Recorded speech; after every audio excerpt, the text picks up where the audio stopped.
Well, growing up, my parents, they had this plaque over the fireplace that read the School of Hard Knocks. But they weren't just referring to our last name.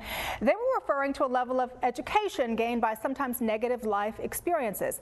My next guest says you don't have to get that degree to transform adversity into opportunity. Chuck Gallagher has written this book. It's called Second Chances, Transforming Adversity into Opportunity. Chuck joins us this morning to share his insight on growing from mistakes and his own second chance. Hi, Chuck. Good morning to you. Good morning, Danielle. Pleasure to be here. It is so good to have you here with us this morning. And I want to start off with something you wrote in chapter 1 of the book. You said, on the day I took 23 steps into prison, I did not recognize all the choices that resulted in this consequence. By the time I took 23 steps out of prison, my understanding had deepened. You went to federal prison. What happened? Well, I'd like to say something different, but the reality is, in the youthful exuberance of the 80s, I believed that success was defined by the home, the cars, the title, all of the trappings that perhaps people think of success. And unfortunately, I took a really bad path and created a Ponzi scheme. I became a liar and a thief.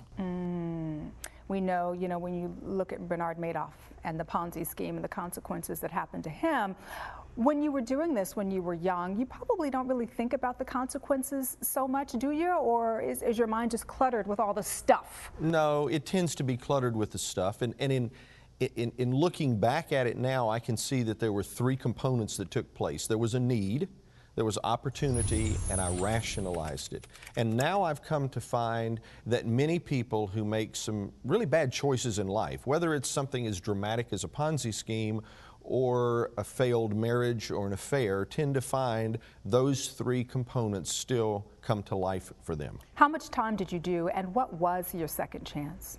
Well, I was sentenced to 18 months active and 3 years probation, and the second chance actually came during prison. I recognized something. I recognized that every choice has a consequence. So it occurred to me that if the choices that I made ended me up in federal prison, that perhaps I can make a different, more empowering set of choices that would give me a dramatically different outcome. Are second chances, though, realistic for everybody and every situation, Chuck? That's a challenge. I'm not sure everybody, but here's something that I've come to find out. Sometimes we become so preoccupied with the past that we fail to see the potential in the present. What about the person who has a checkered past, right, and they feel that they have no way to redeem themselves? I mean, are we ultimately defined by our past?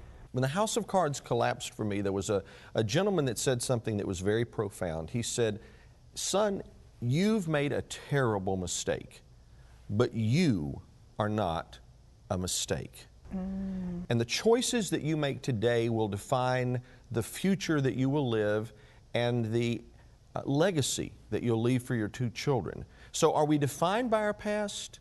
No.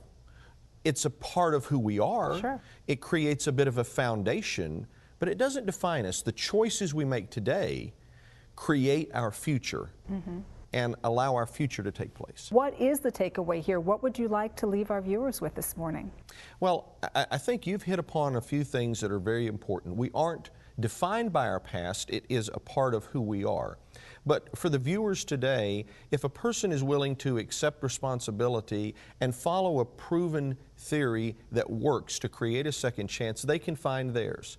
And while most of your viewers probably will never have been in federal prison, they might find themselves imprisoned by their own choices. And there are keys to being able to unlock the chains that bind them. Well, I have to tell you, we're so glad that you got a second chance and you're making good use of it. And thank you so much for coming by and joining us on the show and sharing your story with us this morning. Thank you so much. It's been a great privilege. Absolutely. And once again, the book is called Second Chances. For more information on Chuck or the book, please visit the website chuckgallagher.com.